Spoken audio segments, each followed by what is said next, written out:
हाय बच्चों, welcome to NCERT NEET अड्डा। मेरा नाम है भारती और मैं आपकी ज़ूलॉजी एजुकेटर हूँ। अब आपके बोर्ड्स के लिए एग्जैक्टली अगर मैं सोचूं या मैं काउंट करूं तो यार 15 फरवरी से आपके बोर्ड शुरू हैं, जिसमें 26 दिन आपके बाकी हैं आपके फिजिक्स के एग्जाम को। अब फिजिक्स के एग्जाम से पहले बहुत ज़्यादा पैनिक होता है, खासकर अगर मैं बात करूं बायो वाले बच्चों के लिए, क्योंकि उनके दिमाग में चल रहा होता है यार फिजिक्स कैसे होगी, क्योंकि हमारी फिजिक्स वैसे ही थोड़ी सी वीक होती है ना। तो यार ये लास्ट 26 डेज आपको आपका बायोलॉजी और फिजिक्स को कैसे बैलेंस करना है, या केमिस्ट्री फिजिक्स और बायोलॉजी तीनों को कैसे मैनेज करना है, कैसे बैलेंस करना है, उसकी स्ट्रैटेजी मैं आपको यहां पर बताने वाली हूं।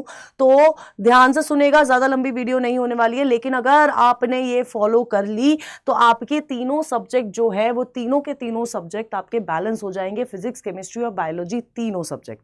तो आपको क्या करना है, सिंपल सी चीज है, आपके पास कुल 26 दिन बचे हैं आपके एग्जाम तक के, आपके फिजिक्स के एग्जाम तक के। अब अगर मैं बायोलॉजी की बात करती हूं तो आपके बायोलॉजी में इन टोटल ये 5 यूनिट हैं। अब इन 5 यूनिट के लिए हमने अलग अलग दिन डिवाइड करे हैं। अब मैंने कोशिश क्या करी है कि आपने हर यूनिट को एक कुछ दिन दे दिए हैं। जैसे फॉर एग्जांपल हमारी यूनिट है रिप्रोडक्शन वाली यूनिट, जहां पर आपका sexual reproduction in flowering plants, human reproduction और रिप्रोडक्टिव हेल्थ 3 चैप्टर्स हैं। अब इन 3 चैप्टर को मैंने इन टोटल दिए हैं 4 दिन। अब 4 दिन में सिर्फ ये नहीं है कि आप इसको पढ़ रहे हो, इसकी एनसीईआरटी एग्जाम्पलर सॉल्व कर रहे हो और इसकी in text question exercise question solve कर रहे हो। तो अगर मैं हिसाब लगाऊं तो आपका 1.5 दिन सेक्सुअल रिप्रोडक्शन में, 1.5 दिन ह्यूमन रिप्रोडक्शन में और 1 दिन आपका रिप्रोडक्टिव हेल्थ में जाना चाहिए। और इस तरह से आप अपने 4 दिन बिल्कुल डिवाइड कर लोगे बायोलॉजी के लिए, ठीक है। वहीं पर जब मैं दूसरी यूनिट पे आती हूँ, जो हमारी सबसे बड़ी यूनिट कहलाई जाती है पूरी बायोलॉजी की, जिसमें हमारा जेनेटिक्स है, प्रिंसिपल इनहेरिटेंस ऑफ वेरिएशन है, मॉलिक्यूलर बेसिस है और साथ ही साथ बेटा जी आपका इवोल्यूशन वाला चैप्टर है।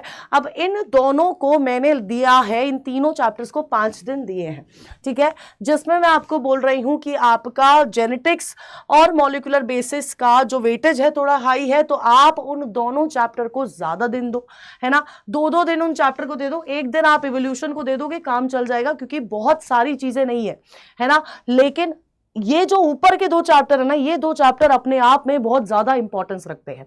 तो यहां पर भी आपको वही चीज करनी है, आपको चैप्टर पढ़ना है, आपको चैप्टर पढ़ने के बाद इन टेक्स्ट क्वेश्चन सॉल्व करने हैं, आपको साथ की साथ एनसीईआरटी एग्जाम्पलर सॉल्व करनी है।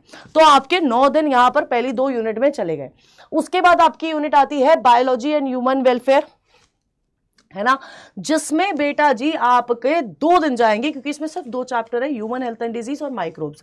ह्यूमन हेल्थ एंड डिजीज थोड़ा सा बड़ा है एज कंपेयर टू माइक्रोब्स और वेटेज भी ज्यादा है। तो मैं आपको बोलूंगी बेटा जी आप 1.5 दिन या फिर 1.25 दिन आप दे सकते हो आपके ह्यूमन हेल्थ एंड डिजीज को, और दूसरा दिन आप दे सकते हो अपने माइक्रोब्स वाले चैप्टर को।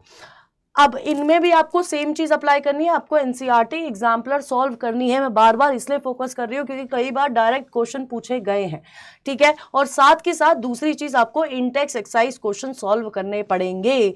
फिर आपको 2 दिन देने हैं अपने बायोटेक्नोलॉजी वाली यूनिट को। 2 दिन जब आप बायोटेक्नोलॉजी वाली यूनिट को दोगे तो ये चैप्टर्स बहुत छोटे हैं, और अगर आपको एक बार समझ आ जाता है, इनके कंसेप्चुअल चैप्टर्स है, आपको इसमें कुछ रटना नहीं है बेटा, इसमें आपको सिर्फ समझना है। और अगर आपके एक बार समझ आ गया ना कि क्या पूरा फ्लो है, किस तरह से आपका पूरा प्रोसेस चल रहा है, तो ट्रस्ट मी आप लोगों के लिए ये यूनिट सबसे ज्यादा स्कोरिंग यूनिट हो जाती है, क्योंकि आपको सब समझ आ चुका है, क्यों क्या कैसे सबके आपका आंसर दे दोगे।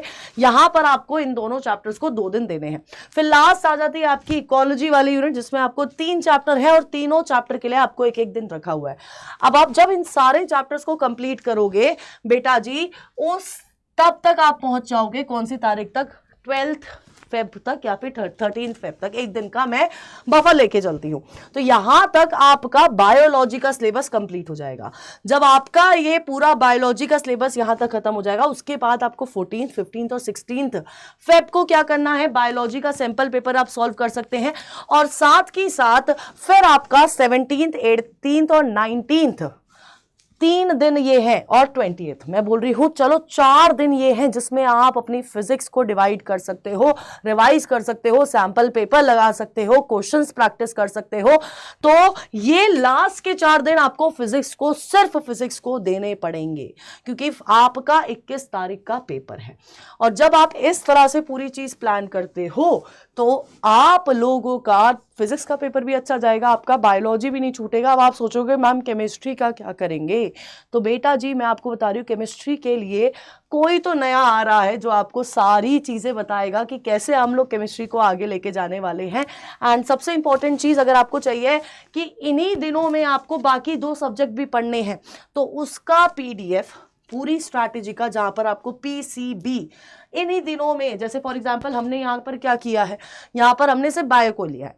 अब इसके साथ मुझे क्या करना है, मान लो केमिस्ट्री को भी लेना है, फिजिक्स को भी लेना है, तो क्या किस तरह की स्ट्रैटेजी होगी, उसका पूरा PDF अगर आप लोग कमेंट करते हो PDF इन दिस वीडियो, आखिर में जाके अगर आप PDF कमेंट करते हो तो आपको पूरी स्ट्रैटेजी मिल जाएगी PCB की ऑन दिस टेलीग्राम का नाम है NCERT नीट अड्डा 247। ठीक है, तो आपको बस कमेंट करना है PDF। आप जैसे ही PDF कमेंट करेंगे टेलीग्राम पे मैं ये PDF अपलोड करवा दूंगी एंड फिर आप वो स्ट्रैटेजी फॉलो कर लेना। एंड टिल देन अगर ये वीडियो आपके सामने पहली बार आ रही है, हमारा चैनल आपके सामने हमारा पहली बार आ रहा है, तो मैं आपको बताना चाहूंगी यार ये चैनल आपकी NCERT की हर प्रॉब्लम को सॉल्व करेगा। तो डू सब्सक्राइब दिस चैनल। अगर आप ऑलरेडी 12th क्रॉस कर चुके हो, नीट दे चुके हो, तो अपने जूनियर्स को ये चैनल ज़रूर शेयर करिएगा एंड ऐसी वीडियो आपको मिलती रहेंगी। Till then stay tuned on NCERT NEET अड्डा।